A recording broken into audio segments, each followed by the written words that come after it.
What if I told you that the most connected generation in history is the loneliest when it comes to love? What if I told you that Gen Z might be the first generation that doesn't even know how to date? Because here's the truth, Gen Z is undateable. Not because they're broken, but because the rules have changed and nobody taught them how to play the game. Let me break it down. First sign, nobody wants to be seen first. Not truly, not raw, not unguarded. Everyone's hiding behind aesthetics, filters, and captions with just enough sarcasm to pretend they don't care. But here's the twist. They do care, deeply, but they've been trained to treat openness like a liability. To show interest is to lose leverage. To feel something real is to give someone the power to ghost you. So what happens? Everyone dates like they're at war. One hand on their phone, the other hand on the eject button. Second sign, too many options, zero depth. Swipe culture sold Gen Z a lie, that more options equal better chances at love. But the truth? More options just means more people you'll never fully choose.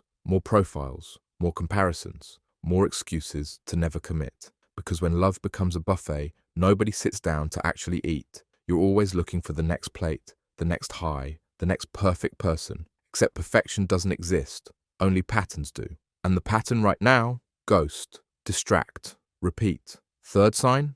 Hookups replaced connection. Let's be real. Sex is everywhere, but connection? That's rare. Gen Z grew up in a world where access to bodies was instant. But access to hearts? That takes work, that takes risk, that takes patience. And patience is in short supply. So, what do we have now? People sleeping together who've never had a real conversation. People in situationships for years. Because defining it might ruin the vibe. But the truth is, there is no vibe. It's just emotional purgatory. All chemistry, no commitment. All intimacy, no investment. And that doesn't build love, that builds confusion. Insecurity, resentment. Fourth sign, nobody wants to need anyone. And that sounds empowering, right? Be strong, be independent. Don't rely on anyone. Except, you weren't built to do everything alone. Somewhere along the line, vulnerability got labeled as weakness. Now everyone's too proud to say, I miss you, I need you, I care. Gen Z dates like lone wolves,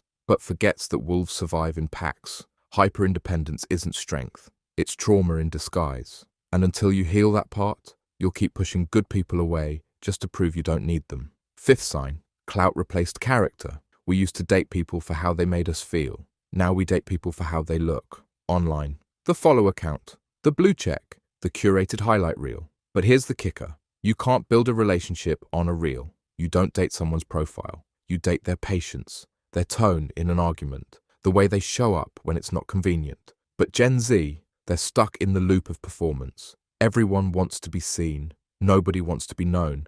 And so we build connections on aesthetics, only to be shocked when they collapse in real life. Love doesn't live in the algorithm. It lives in the unfiltered, the awkward, the boring, the real. So yeah, maybe Gen Z is undateable right now, but not because they're lost, not because they're broken, because they've been handed a culture that's afraid of real love. But here's the plot twist. You don't have to play the game like everyone else. You don't have to ghost before you get ghosted. You don't have to pretend you don't care. You don't have to treat people like distractions just to protect your ego. You can show up different. You can show up real. You can say, I want something that feels like peace. I'm not here to perform. I'm here to connect. And guess what? The second you do that, you stop being undateable. You start being unforgettable. So here's the question. Are you going to keep playing the same broken game? Or are you going to rewrite the rules? Because real love, it's not dead. It's just waiting for someone brave enough to show up with honesty. In a world full of masks, be that person.